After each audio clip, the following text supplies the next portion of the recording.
Classrooms reopened all across the state, and Governor Doug Ducey signed a new state budget that includes a 10% pay raise for teachers by next year. For the past week, as you know, thousands of teachers marched to the state capitol demanding change and a pay raise. But today, it was a different community and superintendents, and those will be the dollars that will be in the base, protected, inflated, and going to the schools. But we wanted to work with them in a way where they did have some flexibility.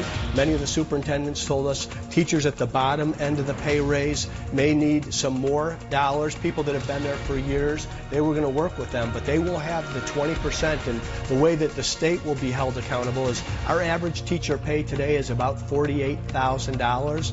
When this plan is completed, our average teacher pay will be $58,100, approaching the national average. Again, there will be more to do, but we need to make sure that we have local control and that principals and superintendents can make the best decisions inside their schools. One of the things that we wanted to do today is give our viewers who've watched this, many people affected by this, an opportunity to ask you a question. So we went out to our viewers, and the first one is from Danielle, who's a fourth grade teacher, and this has to do not with teacher pay, but with school funding. Take a look at this. My question for Governor Ducey is, how do you expect a class of 35 fourth graders to take AZ Merit with 15 computers? I just wonder what his firsthand experience is with the public schools to see what the conditions are like for the actual kids. I think that's a very good question and a very fair question.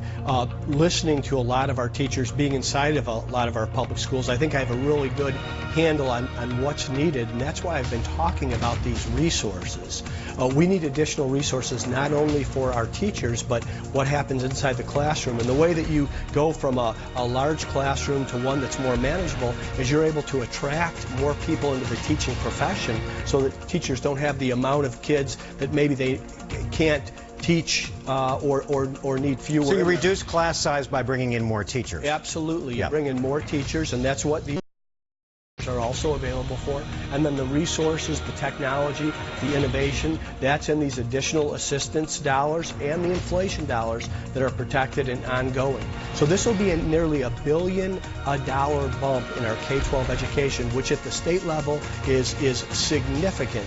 And like I said, it's not like we will stop there, but this is a big step forward. We're able to take it because we dug out of a financial hole over the last 3 years. We had our belt fairly tight. Now that we've got not only good news but good forecasts and a good economy, we're making this significant investment in what we hold most dear, Arizona's teachers and Arizona's classrooms. Okay, speaking of that forecast, our next question is from Charles, and he's actually married to a retired teacher, and it has to do with your vision going forward. Let's take a listen.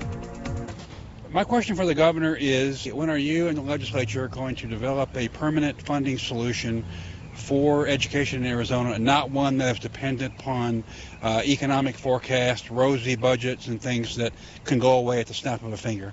This is also a great question. We do have a permanent funding source for K-12 education. It's our general fund. It's the most sustainable fund we have. It's the fund that can address whether it's an economic upturn or downturn. That's where you want the dollars coming from, but you need them protected in law in the base and make sure that they're ongoing and inflated.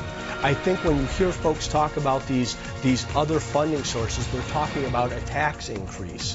Why I have been resistant to have a tax increase is because our economy is growing. We have 200,000 people that have moved here since 2015. We've created 160,000 new private sector jobs. So our general fund has grown dramatically. Now, of course, there can always be a downturn in the future. That's why we've protected the rainy day fund, and that's why we've made certain that there's a cash balance even after all of this spending in 2019 of, I think, $236 million available so that we can protect the spending for K-12 and get more dollars there.